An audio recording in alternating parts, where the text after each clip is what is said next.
Kiddushin Daf Aintet. Notre daf, un daf de base qui concerne les halachot de Chazaka. Il y a plusieurs sortes de Chazakot. Et c'est un daf qu'on retrouve à plusieurs reprises dans le chasse. Dans les poskim, on le retrouve énormément. Et il y a beaucoup de yon sur ce daf. Je n'ai pas trouvé vraiment un sujet de halakha dessus, mais quand même, c'est un daf qui est très important. On va essayer de donner quelques notions de base qui concernent toutes ces halachot de Chazaka, Chazaka des Meikara, Chazaka des Ashta, Tarté les Riuta, surtout, comme on voit longuement dans notre daf, et un petit peu les Mefarshim qui en parlent. Qu'est-ce que c'est Chazaka? Chazaka, c'est difficile de traduire en français parce qu'il n'y a pas un mot exact qui veut dire, mais le fond de Chazaka, c'est au fait quand on se trouve dans un état de doute. On ne sait pas ce qui se passe. On a besoin de savoir ce qui se passe. On n'a pas de témoin. On peut pas s'appuyer sur toutes sortes de choses qu'on s'appuie dans la Torah pour faire pencher la balance pour savoir qu'est-ce qui s'est passé dans ce doute. Comme par exemple un rov. Souvent on peut s'appuyer sur une majorité. Il y a une sorte d'appui qui s'appelle Chazaka. Chazaka veut dire on s'appuie sur les données qu'on a et on dit que, regarde, les données qui sont claires sont les données 1, 2 et 3. Et donc on dit, tant qu'on ne sait pas qu'il y a eu un changement, alors on ne dit qu'il n'y a pas eu de changement. Celui qui veut dire qu'il y a eu un changement, c'est à lui de prouver que le changement a eu lieu. Et donc, on s'appuie sur le fait qu'il n'y a pas eu de changement pour dire que c'est ça ce qui s'est passé. Même les données qu'on ne connaît pas, en fait, on se base sur les données qu'on connaît pour dire que les données qu'on connaît, elles ont continué, elles existaient depuis toujours. Et de cette manière-là, on essaye de deviner, entre guillemets, les données qu'on ne connaît pas et trancher la halakha en fonction de ça. De là, dans le dictionnaire, il traduit, par exemple, Emi Davar et Cheskato, rétablir le statu quo. Ça veut dire, ça, ici, il parle par exemple de la Chazaka des Meikara. La Chazaka la plus classique, c'est justement cette Chazaka des Meikara. C'est-à-dire, on sait qu'est-ce qu'il y avait hier, on sait qu'est-ce qu'il y avait même il y a 6 mois, et depuis, on ne sait pas ce qui s'est passé. Et donc, on dit que tant qu'on ne sait pas qu'il y a eu un changement, on dit que le statut n'a pas changé, et jusqu'à maintenant, il est resté comme ça. Par exemple, en s'approchant de l'exemple de la Gemara, j'ai un mikvé. Le mikvé, il fait exactement 40 CA, ou peut-être un peu plus, et il faut normalement le vérifier. C'est pas les grands mikvot qu'on a aujourd'hui qui font beaucoup plus. Ils font peut-être le double ou le triple de la mesure, donc on n'a aucune peur que l'eau diminue en dessous du shiur qu'il a besoin. On a un mikvé qui est exact, et maintenant on l'a mesuré, et ce mikvé a été utilisé par beaucoup de personnes pendant longtemps. Et dans toutes ces personnes-là, elles sont, tant qu'on ne sait pas le contraire, on s'appuie sur le fait que le mikvé il est resté dans son état antérieur, il est kasher, et les gens qui se sont trompés là-bas, ils sont devenus tahor. La Chazaka des Meikara, c'est celle-là. On s'appuie sur ce qu'il y avait avant. La Chazaka des Ashta, c'est la Svara, c'est la même, mais c'est exactement le contraire. On ne sait pas qu'est-ce qu'il y avait à l'époque. Par contre, je regarde maintenant qu'est-ce qui se passe et j'ai une donnée qui est claire aujourd'hui. Et donc je dis, ce qu'il y a aujourd'hui, c'est ce qu'il y avait depuis toujours. Et je m'appuie sur ça pour trancher la halakha. Ça, cette Chazaka des Ashta, elle est moins forte. Et c'est une marquette entre Rav et Shmuel. Est-ce qu'elle existe ou elle n'existe pas? Dans la Gemara, on va voir un cas un peu plus compliqué. Avant de ça, on va juste essayer de donner quelques données qui concernent les Chazakot. On voit qu'il y a quelque chose qui s'appelle Chazkat Tum'a. Ça, c'est une Chazaka de din. Il y a des Chazakot d'un fait matériel, on va l'appeler, comme par exemple Chazkat Agouf. Une fille, quand elle est née, elle est Betula. Et donc, tant que je ne sais pas le contraire, je dis qu'elle était Betula jusqu'à que j'ai une preuve du contraire. Ça, c'est une chazaka d'un fait, une chazaka d'un état matériel. Il y a une chazaka d'un din. Ça, c'est comme la chazaka de la Touma. La Touma, c'est quelque chose de spirituel qui réside sur la personne. Et quand quelqu'un, je sais qu'il est aimé, je ne peux pas le faire sortir de sa Touma tant que je n'ai pas une preuve du contraire. Et donc, j'ai une chazaka sur cette personne, que son état, c'est un état d'être tamé, jusqu'à que j'ai quelque chose qui est encore plus fort que cette chazaka, comme par exemple un mikvé que je sais qu'il est kasher, qu'il a la force de le faire sortir de sa chazaka. Un autre exemple de chazaka digne, c'est une femme qui n'est pas mariée. Il n'y a pas de différence entre une femme mariée et une femme pas mariée. Il n'y a pas de différence matérielle, je veux dire, entre ces deux femmes. Il y a une différence dans le din. Et avant qu'elle soit mariée, elle a un din de Pnuya. Après qu'elle soit mariée, elle a un din de Eshetish. Et donc, ici, je dis, quand elle est née, elle n'était pas mariée. Et donc, elle a un din de Pnuya jusqu'à que je ne sais pas le contraire, jusqu'à que j'apprenne le contraire. Et donc, si j'ai un doute maintenant, si elle a été mariée, si elle a fait des kiddushin qui sont problématiques, je ne sais pas s'ils vont ou ils ne vont pas, alors, je pourrais, dans certains cas, m'appuyer sur la chazaka. J'ai ici une chazaka. Pas tout le temps, elle va m'aider. Mais j'ai ici une chazaka qui me dira, tant que je ne sais pas le contraire, je la laisse sur son statut qu'elle n'est pas mariée. Donc ici, on avait déjà plusieurs sortes de chazakot. Il y a la chazaka des Meikara, c'est la chazaka antérieure. La chazaka des Ashta, c'est le contraire, c'est la chazaka de maintenant qui m'apprend sur le passé. On a vu deux sortes de chazakot. Une chazaka de din et une chazaka d'un fait matériel. Et là, les poskim, ils parlent longuement de toutes sortes de choses. Est-ce que, par exemple, quand j'ai un doute qui dépend d'un autre doute, et sur le premier doute, j'ai fait pencher le doute avec la force de la chazaka, est-ce que je continue à me douter sur le deuxième doute, ou bien non? Exemple, il y a une trouma ou des choses de taharot qu'on ne peut pas les manger quand elles sont tamées. Elles ont touché quelqu'un qui était tamé. Et donc, cette personne-là, il s'est trempé dans un mikvé.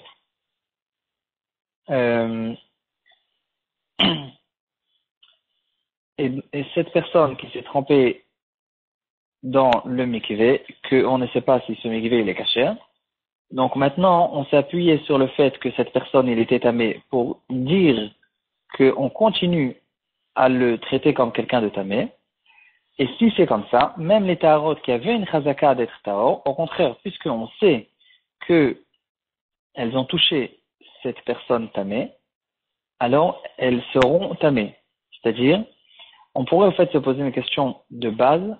Est-ce que quand je tranche une halakha en fonction d'une chazaka, et les achronim, ils en parlent longuement, est-ce que ça veut dire que j'ai tranché, c'est-à-dire, est-ce que c'est qu'une halakha? La halakha, elle me dit, regarde, tu sais pas quoi faire, appuie-toi sur la chazaka pour savoir comment te comporter. En fait, la chazaka, c'est un comportement. Je m'appuie sur la chazaka que pour le comportement. Ou bien non, la chazaka, elle est beaucoup plus forte que ça. Elle me tranche, elle me dit, elle me dévoile qu'est-ce qui s'est passé. J'ai des données que je ne connais pas et je les devine avec la force de la chazaka. Et la force, elle est tellement forte que je peux deviner et être sûr de savoir qu'est-ce qui s'est passé. Donc ici, par exemple, la chazaka du tamé, elle me dit que cette personne, elle est restée tamée. Et donc, j'ai tranché.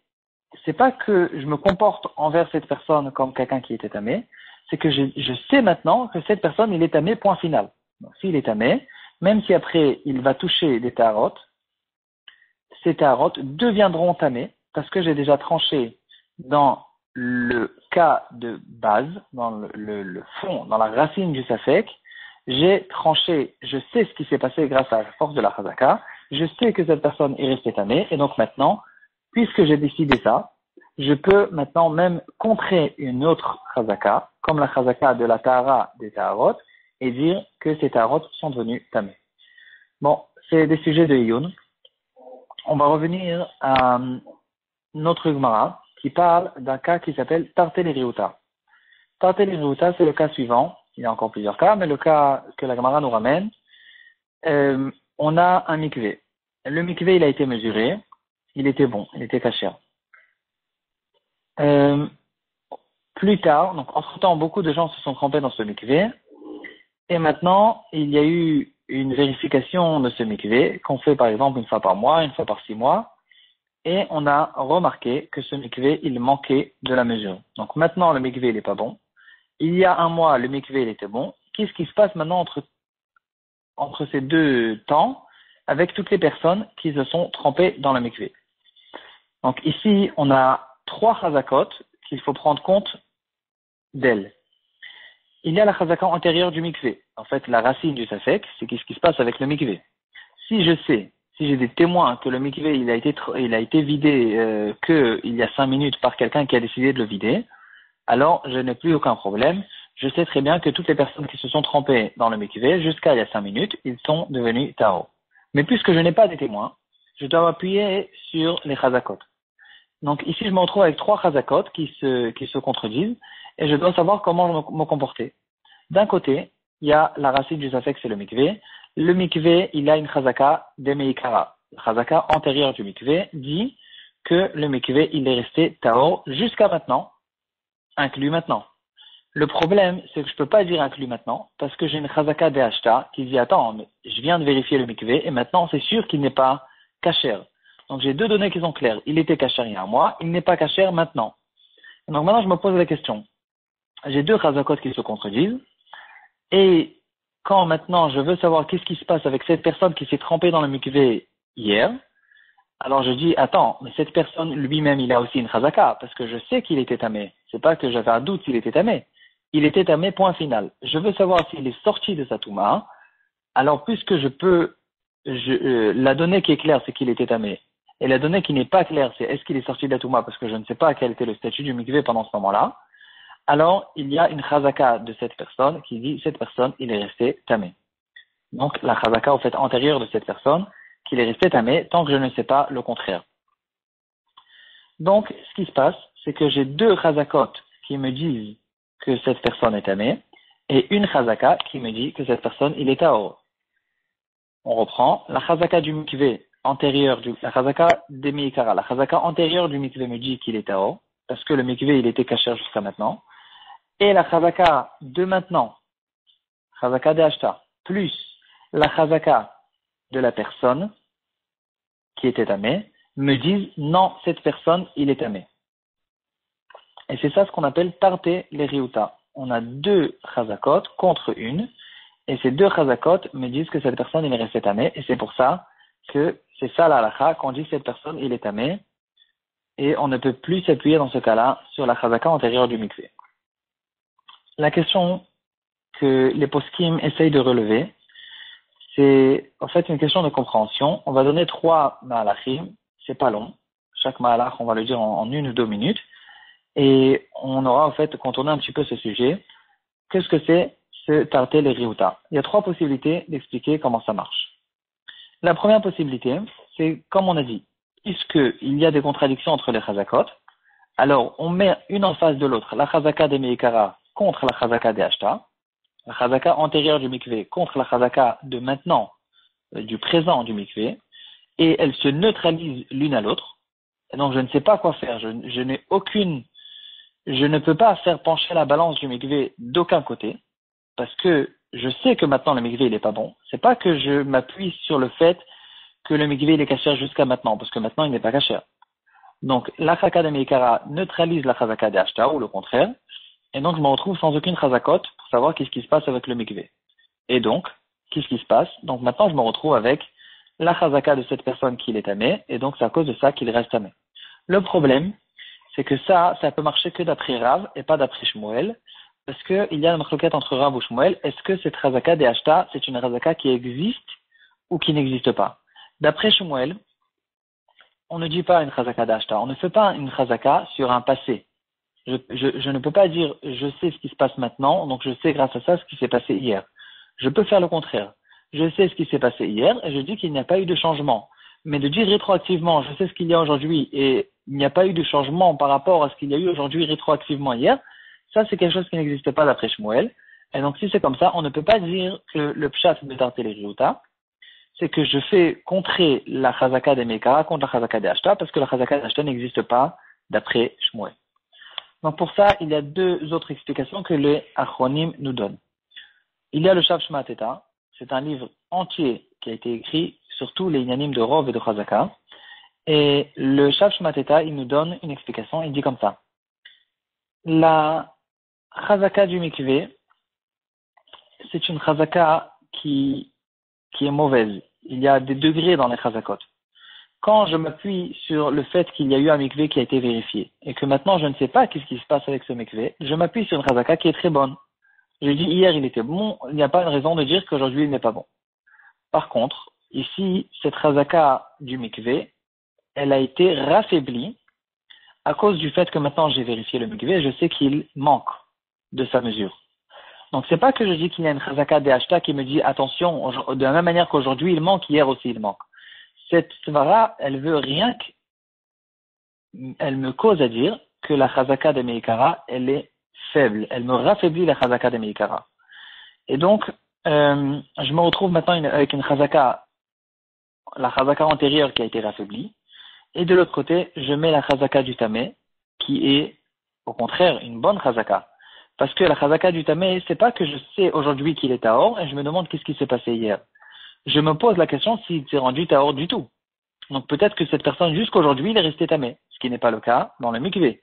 Dans le mikvé, je peux pas dire peut-être que le mikvé jusqu'à aujourd'hui il est kasher, parce qu'aujourd'hui il n'est pas kasher. Et donc je me retrouve avec une chazaka forte du tamé et une chazaka faible du mikvé. Et c'est ça ce qui me dit que la chazaka forte du tamé va se renforcer, elle va me faire pencher la balance du côté du tamé et dire que cette personne il est resté tamé, il n'y a pas eu de changement avec cette personne, il était tamé, il est resté tamé. Le troisième halach, avec ça on va finir, c'est Rabbi Akiva Eger, qui explique un peu différemment que le Shaf Shmateta. Donc on reprend, on dit que d'après Shmuel, il n'y a pas de chazaka de Ashta, c'est ça la question. Et donc comment en fait on se base sur, quand on dit Tarté les Riouta, on fait référence à deux choses qui sont contre une. Tarté, c'est deux, les Riouta pour le mal. Et donc normalement, c'est la chazaka de maintenant qui me dit que le mikvé il est nul, et la chazaka du tamé qui me dit que cette personne est restée tamé. Et donc la question qui se pose, qu'est-ce qu'on fait avec Shmuel qui ne pense pas à cette chazaka rétroactive? Avec Akiva Eger, il dit que c'est pas sûr que ça veut dire, il dit que la marloquette entre Rav et Shmuel, est-ce que chazaka de Ashta c'est quelque chose qui existe ou pas? C'est que dans un cas où il n'y a que chazaka de Ashta.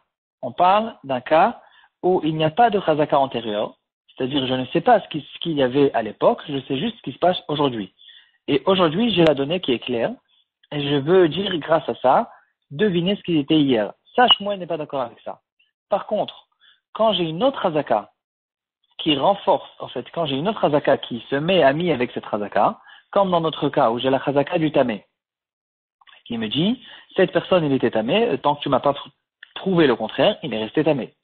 Et donc, quand j'ai la chazaka de cette personne, alors Shmuel aussi sera d'accord que je prends compte du fait que j'ai une donnée sur le mikvé aujourd'hui pour dire que c'est ça qui va me faire pencher la balance du côté du tamé et réussir à contredire la chazaka que j'avais au début, que ce mikvé il était kasher. Voilà. Bien sûr, c'est des choses qui sont très profondes. On a un tout petit peu touché. Donc, on a vu au fait que ce que c'est la chazaka antérieure. On a vu la chazaka des Ashta qui est apparemment une marloquette qui est une marloquette entre Rav ou Shmuel, mais Rabbi Akiva Eger qui pense que Shmuel dit qu'on peut prendre compte de ce chazaka des Ashta dans le cas où j'ai une autre chazaka qui l'aide. On a vu la chazaka du din et la chazaka du fait matériel. Est-ce qu'on va en fonction de la référence, de la racine du safek? Il y a bien sûr, la règle générale, safek tuma veshut arabim, taor veshut achid tameh. Il faut prendre compte de tout ça quand on essaye de trancher une halakha en fonction de cette histoire de chazaka. Et on a vu aussi la question de base que se posent les achronim, les explicateurs. Est-ce que la chazaka c'est une achra'a ou bien c'est que un din? Est-ce que c'est un comportement ou bien c'est quelque chose qui vraiment m'explique et me donne les données de savoir qu'est-ce qui s'était passé?